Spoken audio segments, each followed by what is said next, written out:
أشهد أن لا إله إلا الله. أشهد أن محمدا رسول الله. أشهد أن محمدا رسول الله. حي على الصلاة. حي على الصلاة. حي على الفلاح. حي على الفلاح.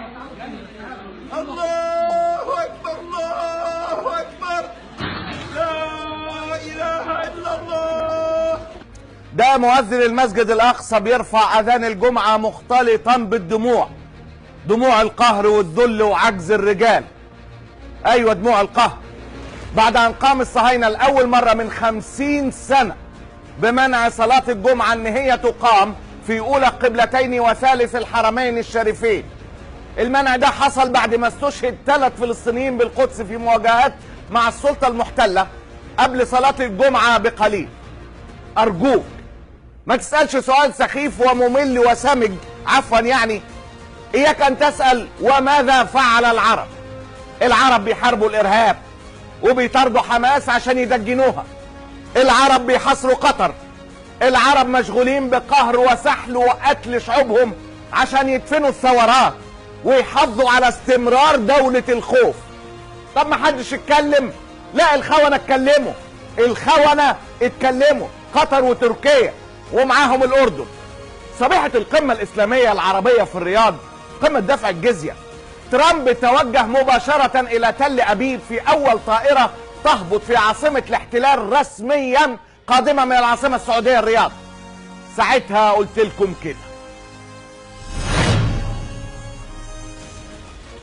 ترامب راح يفرتك فلوس العيدية ويفرقع البلالين في إسرائيل اللي نتنياهو كان لسه بيحتفل امبارح بكون القدس عاصمة إسرائيل وبكون المسجد الأقصى ملك إسرائيل للأبد.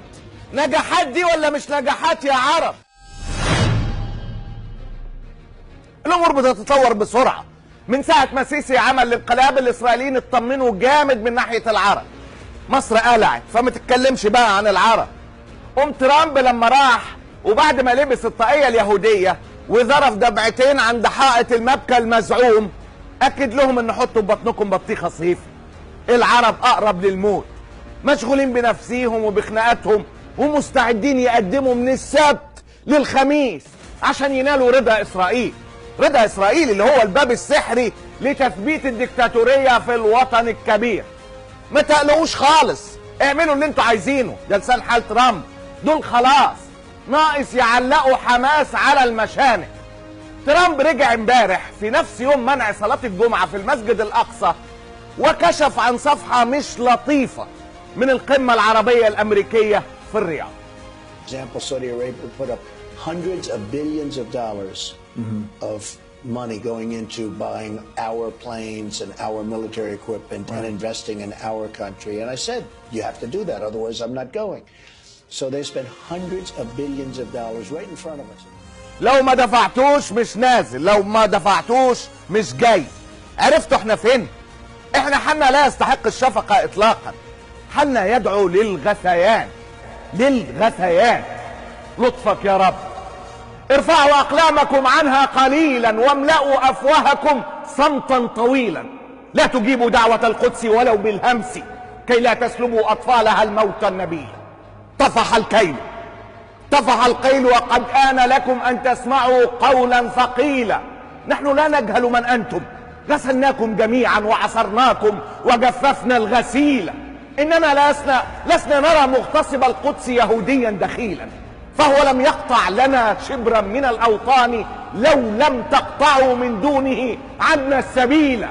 أنتم الأعداء، أنتم الأعداء يا من قد نزعتم صفة الإنسان من أعماقنا جيلا فجيلا، واغتصبتم أرضنا منا وكنتم نصف قرن لبلاد العرب محتلا أصيلا. أنتم الأعداء، أنتم الأعداء يا شجعان، أنتم الأعداء يا شجعان سلم زوجوا الظلم بظلم وبنوا للوطن المحتل 20 مثيلا. ارفعوا أقلامكم عنها قليلا واملأوا أفواهكم صمتا طويلا. بالله عليكم لا تجيبوا دعوة القدس ولو بالهمس كي لا تسلبوا أطفالها الموت النبي. الله تعالى.